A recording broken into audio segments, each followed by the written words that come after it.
Hi dears.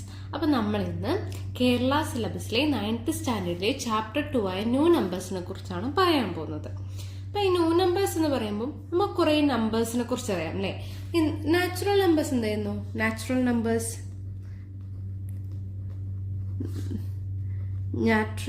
എന്ന് പറയുന്നത് എന്തായിരുന്നു? 1, 2, 3 എക്സെട്ര എന്ന് പറയുന്നത് അല്ലേ. ഇനി ഈ 1, 2, 3ന്റെ കൂടെ ഒരു 0യും കൂടെ വന്ന ആ നമ്പേഴ്സിന് നമ്മൾ എന്ത് പറയും? Whole numbers. ഹോൾ നമ്പേഴ്സ് എന്ന് പറഞ്ഞാൽ എന്താണ്? ഈ 1, 2, 3യുടെ കൂടെ 0യും കൂടെ ആഡ് ചെയ്യുന്നത്. അതായത് 0, 1, 2, 3 എക്സെട്ര ഇങ്ങനെ പോകുന്ന നമ്പറിനാണ് എന്ത് പറയുന്നത്? ഹോൾ നമ്പേഴ്സ് എന്ന് പറയുന്നത്. പിന്നെ ഒരു നമ്പർ കൊണ്ടുണ്ട് ഈ ഹോൾ നമ്പേഴ്സും നെഗറ്റീവ് നമ്പേഴ്സും കൂടെ വരുന്നത്. അതിനെ എന്താ പറയാ? അതിനെയാണ് നമ്മൾ ഇൻറ്റീജേഴ്സ് എന്ന് പറയാം അല്ലെ. ഇൻറ്റീജേഴ്സ് എന്ന് പറഞ്ഞാൽ എന്താണ്? ഇൻഫിനിറ്റി മുതൽ -∞ മുതൽ -3, -2, -1, 0, 1, 2, 3 എക്സെട്ര ഇങ്ങനെ പോകുന്ന നമ്പേഴ്സിനെയാണ് എന്ത് പറയാ? ഇൻറ്റീജേഴ്സ്. നാച്ചുറൽ നമ്പേഴ്സ് എന്ന് പറഞ്ഞാൽ 1, 2, 3 എക്സെട്ര. അതിന്റെ കൂടെ 0 ആഡ് ചെയ്ത് എന്ത് വരും? ഹോൾ നമ്പേഴ്സ് ആവും. നെഗറ്റീവ് നമ്പേഴ്സും കൂടെ അതിലൂടെ ഉൾപ്പെടുത്തിയാൽ എന്ത് വരും? അത് ഇൻറ്റീജേഴ്സ് എന്ന് പറയും. പിന്നെ നമ്മൾ റാഷണൽ നമ്പേഴ്സ് പഠിച്ചിട്ടുണ്ട് അല്ലെ. റാഷണൽ നമ്പേഴ്സ് എന്തായിരുന്നു? P/Q ഫോമിൽ എഴുതുന്ന നമ്പേഴ്സിനാണ് റാഷണൽ നമ്പേഴ്സ് എന്ന് പറയുന്നത്. അതായത് P/Q ഫോമിൽ ആയിരിക്കും. അതായത് 1/2, 3/2 എക്സെട്ര അങ്ങനെ പോകുന്ന നമ്പർ. അതിൽ Q എന്തായിരിക്കും? നോട്ട് ഈക്വൽ ടു 0 ആയിരിക്കും. ഇനി Q 0 ആണെങ്കിൽ അത് എന്താവും? ഇൻഫിനിറ്റിയിലേക്ക് പോകും. അപ്പൊ അത് നോട്ട് ഡിഫൈൻഡ് ആണ്.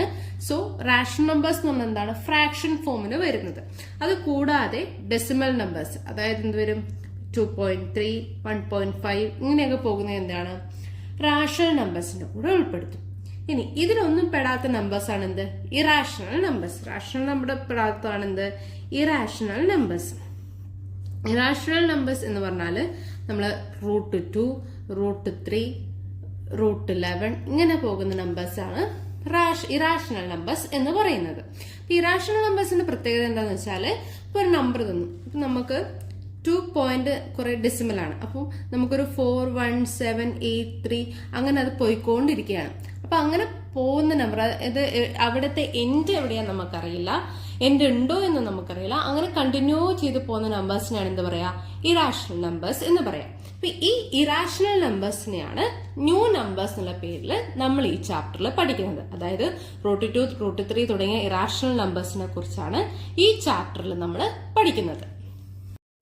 ഈ ചാപ്റ്ററിൽ നമ്മൾ ബേസിക് ആയിട്ട് പഠിക്കേണ്ട ഒരു കാര്യമാണ് പൈതഗോറസ് തിയറം.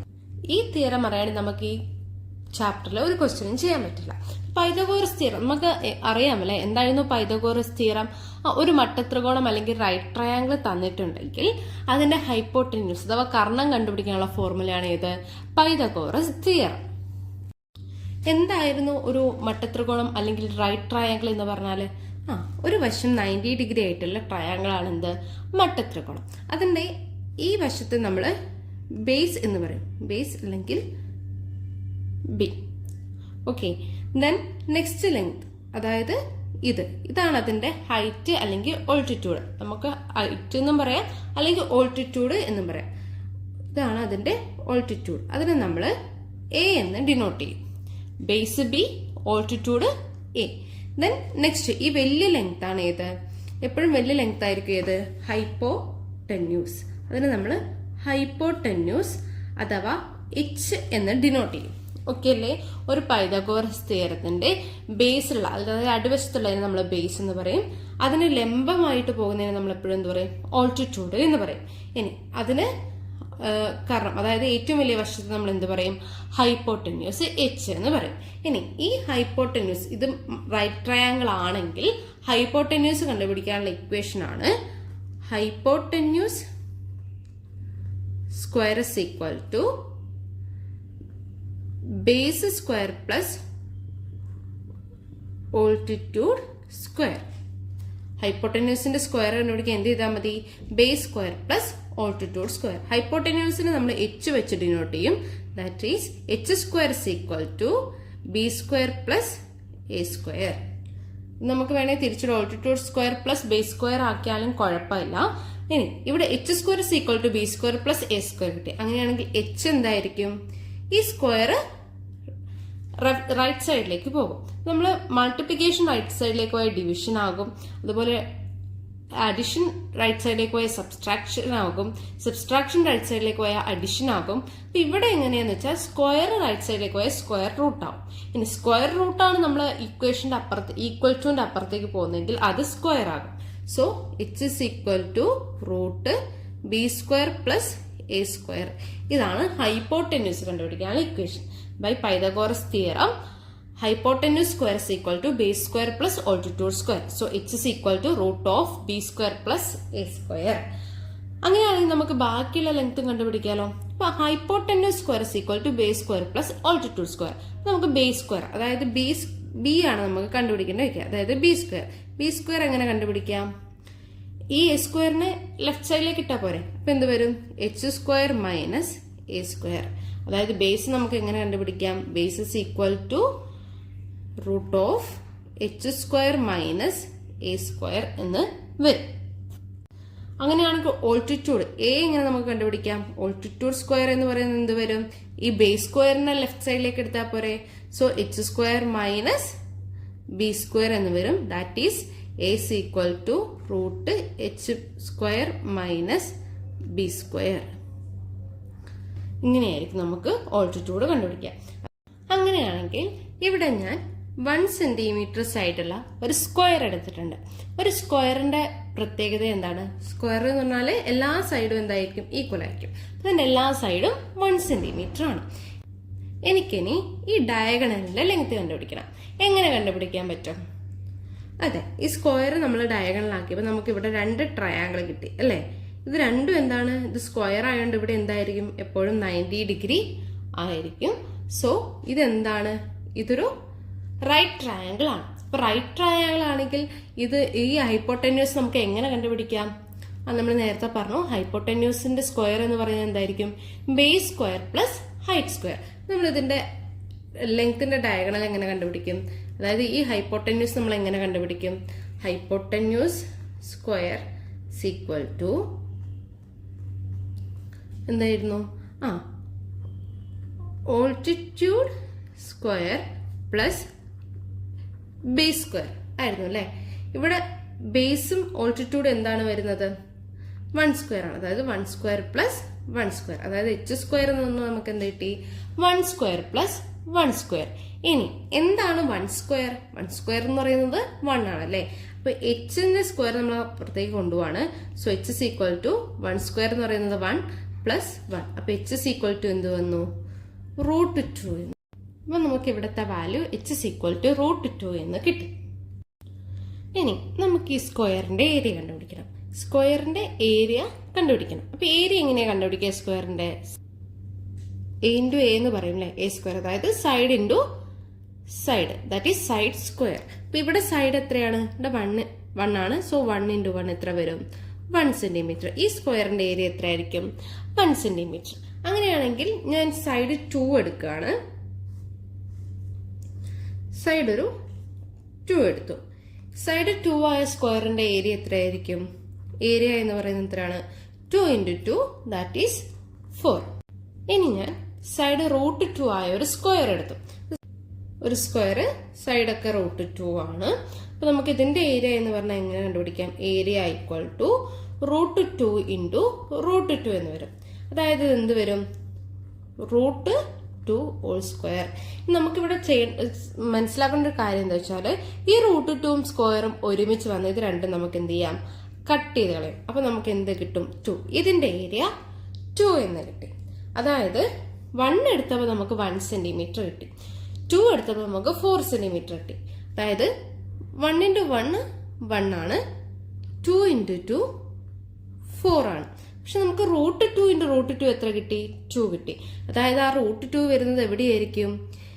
ഈ 1ന്റെയും 2വിന്റെയും നടുക്കായിരിക്കും. ക്ലിയർ അല്ലേ? അതായത് 1 വെച്ച് ചെയ്തപ്പോൾ നമുക്ക് 1 കിട്ടി, 2 വെച്ച് ചെയ്തപ്പോൾ 4 കിട്ടി. അപ്പൊ റൂട്ട് 2 ഇൻറ്റു റൂട്ട് 2 ചെയ്തപ്പോൾ നമുക്ക് എത്ര കിട്ടി? 2 ആണ് ആൻസർ കിട്ടിയത്. അതായത് 1ന്റെയും 2വിന്റെയും ഇടയിലുള്ള ഏതോ ഒരു ഇൻറ്റീജർ, അതായത് ഏതോ ഒരു സെയിം ഇൻറ്റീജർ കൊണ്ട് അതുകൊണ്ട് തന്നെ മൾട്ടിപ്ലൈ ചെയ്ത് നമുക്ക് എന്ത് കിട്ടും? 2 കിട്ടും. അതായത് 2നെ 2 കൊണ്ട് മൾട്ടിപ്ലൈ ചെയ്താൽ 4, 1നെ 1 കൊണ്ട് മൾട്ടിപ്ലൈ ചെയ്താൽ 1. അപ്പം ഈ 2 കിട്ടാൻ വേണ്ടിയിട്ട് ഏതോ ഒരു ഇന്റീജറിന്റെ സ്ക്വയർ എടുത്തു, അതായത് സെയിം നമ്പർ കൊണ്ട് തന്നെ നമ്മൾ മൾട്ടിപ്ലൈ ചെയ്തു. അപ്പൊ നമുക്ക് ആ നമ്പർ ഏതാന്ന് കണ്ടുപിടിക്കണം. അപ്പൊ നോക്കുക, 1ന്റെയും 2ന്റെയും ഇടയിലുള്ള ഇന്റീജേഴ്സ് ഏതൊക്കെയാണ്? ഡെസിമൽ വരും അല്ലേ, 1.1, 1.2 അങ്ങനെ പോയിട്ട് 1.8, 1.9 ഇതൊക്കെയാണ് 1ന്റെയും 2ന്റെയും ഇടയിലുള്ള നമ്പേഴ്സ്. അപ്പൊ ഇതിൽ ഏതോ നമ്പർ അതേ നമ്പർ കൊണ്ട് തന്നെ മൾട്ടിപ്ലൈ ചെയ്താൽ നമുക്ക് എന്ത് കിട്ടും? 2 കിട്ടും. അപ്പൊ ആ നമ്പർ ഏതാണെന്ന് നോക്കാനാണ് പോകുന്നത്. അപ്പൊ ആ നമ്പറിന്റെ വാല്യൂ ആയിരിക്കും എന്ത്? √2 എന്ന് പറയുന്നത്. അപ്പൊ നമ്മൾ √2ന്റെ വാല്യൂ കണ്ടുപിടിക്കാൻ വേണ്ടി ആദ്യം 1.1 ഇൻറ്റു 1.1 ചെയ്യണം, അതായത് 1.1ന്റെ സ്ക്വയർ കണ്ടുപിടിക്കണം. അപ്പൊ 1.1 ഇൻറ്റു 1.1 ഡെസിമൽ നമ്പർ ആണല്ലേ, നമ്മൾ എങ്ങനെ മൾട്ടിപ്ലൈ ചെയ്യും? ആദ്യം ഡെസിമൽ ഇല്ലാത്ത രീതിയിൽ മൾട്ടിപ്ലൈ ചെയ്യണം, അതായത് 11 ഇൻറ്റു 11. എത്രയാണ് 11 ഇൻറ്റു 11 വരിക? 121 ആണല്ലേ. 121 ആണെങ്കിൽ ഇവിടെ നമുക്ക് 2 ഡെസിമൽ ഉണ്ട്, ഡെസിമൽ കഴിഞ്ഞിട്ട് 2 ഇന്റീജേഴ്സ് ഉണ്ട്. അപ്പോൾ നമ്മൾ എന്ത് ചെയ്യുന്ന വെച്ചാൽ ലെഫ്റ്റ് നിന്ന് 2 ഇന്റീജേഴ്സ് കഴിഞ്ഞിട്ട് പോയിന്റ് ഇടും. അപ്പൊ നമുക്ക് 1.1 ഹോൾ സ്ക്വയർ എന്ത് കിട്ടും? 1.21. അപ്പൊ അടുത്ത് നമ്മൾ എന്ത് ചെയ്യും? അത് 2 ആണോ? അല്ല. അപ്പൊ നമ്മൾ എന്ത് ചെയ്യും? 1.2 സ്ക്വയർ കണ്ടുപിടിക്കും. 1.2 സ്ക്വയർ എന്ന് പറയുമ്പോൾ ആദ്യം നമ്മൾ 12ന്റെ സ്ക്വയർ കണ്ടുപിടിക്കും. എത്രയാണ്? 144. അപ്പൊ ഇവിടെ എന്ത് വരും? പോയിന്റ് കഴിഞ്ഞിട്ട് 2 ഇന്റീജേഴ്സ് വരും. സോ ലെഫ്റ്റിൽ നിന്ന് 2 ഇന്റീജേഴ്സ് കഴിഞ്ഞിട്ട് അപ്പൊ നമുക്ക് എത്ര വരും? 1.44. അതും എന്താണ്? 2 അല്ല. നെക്സ്റ്റ് നമ്മൾ എന്ത് ചെയ്യും? 1.3 സ്ക്വയർ ചെയ്യും. 1.3 സ്ക്വയർ ചെയ്യുമ്പോൾ നമുക്ക് എന്ത് കിട്ടും? 1.69. അതും എന്തായില്ല? 2 ആയില്ല. സോ നമ്മൾ 1.4 സ്ക്വയർ കണ്ടുപിടിക്കും, അത് 1.96 ആണ്. നെക്സ്റ്റ് 1.5 സ്ക്വയർ കണ്ടുപിടിക്കും, അതെന്ന് പറയുന്നത് 2.25 ആണ്. അപ്പൊ നോക്കുക, ഇവിടെ നമുക്ക് കറക്റ്റ് 2 ആണ് വേണ്ടത്. അപ്പൊ നമുക്ക് ഇവിടെ 1.4ഉം 1.5ഉം കൂടെ ചെയ്തപ്പം 1.4 സ്ക്വയർ വന്നപ്പോൾ 1.96, 1.5 സ്ക്വയർ വന്നപ്പോൾ 2.25. അപ്പൊ ഇതിന്റെ ഇടയ്ക്കല്ലേ ആ 2 എന്ന് പറയുന്ന നമ്പർ ഉണ്ടാവുക. അതായത് ഏതോ ഒരു നമ്പറിന്റെ സ്ക്വയർ എടുത്താൽ നമുക്ക് 2 കിട്ടും. അപ്പൊ ആ നമ്പർ എവിടെ ഉണ്ടാവുക? 1.4 സ്ക്വയറിന്റെയും 1.5 സ്ക്വയറിന്റെയും. അപ്പൊ അതിന്റെ ഇടയിലുള്ള നമ്പർ ഏതാണ്? 1.41, 1.42 അങ്ങനെ പോയിട്ട് എന്ത് വരും? 1.49. ഇനി നമ്മൾ ഇതിന്റെയും സ്ക്വയർ കണ്ടുപിടിക്കാം. പിന്നെ നമ്മളിപ്പോ 1.41ന്റെ സ്ക്വയർ എടുക്കും. അപ്പൊ അതങ്ങനെ ചെയ്തുകൊണ്ടിരിക്കും. നമുക്ക് കുറെ ദൂരം കഴിയുമ്പോഴും ഈ 2 കറക്റ്റ് ആയിട്ട് കിട്ടില്ല. പക്ഷെ എന്ത് കിട്ടും? 1.41 അങ്ങനെ അങ്ങനെ പോകുന്ന ഒരു നമ്പർ കിട്ടും. നമ്മൾ ഏകദേശം 1.41, 421 ഇങ്ങനെ എങ്ങനെ പോയിക്കൊണ്ടിരിക്കുന്ന ഒരു നമ്പർ കിട്ടും. നമ്മളിപ്പോൾ തൽക്കാലം അവിടെ വെച്ച് നിർത്തുകയാണ്. ഇപ്പൊ √2 എന്ന് പറയുന്ന വാല്യൂ അപ്രോക്സിമേറ്റ്ലി ഈക്വൽ ടു, അതായത് ഇത് കറക്റ്റ് ഈക്വൽ അല്ല, ഏകദേശം ഈക്വൽ ആയിട്ട് നമ്മൾ എന്തെടുക്കും? 1.41, എക്സെട്ര എന്നുള്ളൊരു നമ്പർ എടുക്കും. അപ്പൊ നമുക്ക് ഈ 1.421 ഈ നമ്പർ നമുക്കൊരു പ്രോബ്ലം ചെയ്യുമ്പോൾ ചെയ്യാൻ പറ്റില്ല. അപ്പൊ നമ്മൾ √2 അപ്രോക്സിമേറ്റ്ലി ഈക്വൽ ടു 1.4 അല്ലെങ്കിൽ √2 അപ്രോക്സിമേറ്റ്ലി ഈക്വൽ ടു 1.41 ഈ 2 നമ്പറാണ് നമ്മൾ √2ന് എടുക്കുക. അതായത് ഇത് എന്തിനാണ് എടുക്കുന്നതെന്ന് വെച്ചാൽ ചിലപ്പോൾ നമ്മുടെ ക്വസ്റ്റ്യനിൽ 2 ഡെസിമൽ പോയിന്റ് എന്നൊക്കെ പറയും. അപ്പൊ നമ്മൾ എന്തെടുക്കണം? 1.4 എടുക്കണം, അല്ലെങ്കിൽ 1.4 എടുത്താലും കുഴപ്പമില്ല. അതുപോലെ തന്നെയാണ് നമ്മൾ √3യുടെ കേസിനും പറയുന്നത്. √3 അപ്രോക്സിമേറ്റ്ലി ഈക്വൽ ടു 1.73205 ആണ്. ഇതും എക്സെട്ര ആണ്. അപ്പൊ ഇതും വലിയ സംഖ്യയാണ്. നമ്മൾ എന്തെടുക്കും? √3 approximately equal to 1.7 or √3 approximately equal to 1.73. അപ്പൊ ഈ 2 നമ്പറിന്റെ റൂട്ട് മാത്രമേ നമ്മളോട് പറയുന്നുള്ളൂ. ഇനിയിപ്പോ എക്സാമിന് ക്വസ്റ്റ്യൻസ് ഒക്കെ ചോദിക്കുകയാണെങ്കിൽ √5ഓ √7ഓ ഒക്കെ ചോദിക്കുകയാണെങ്കിൽ ക്വസ്റ്റ്യനിൽ തന്നെ നമുക്ക് റൂട്ടിന്റെ വാല്യൂ തരും. പക്ഷെ ഈ 2 വാല്യൂസ് നമ്മൾ എപ്പോഴും കാണാണ്ട് പഠിക്കണം. So √2 equal to approximately equal to 1.41 and √3 approximately equal to 1.73.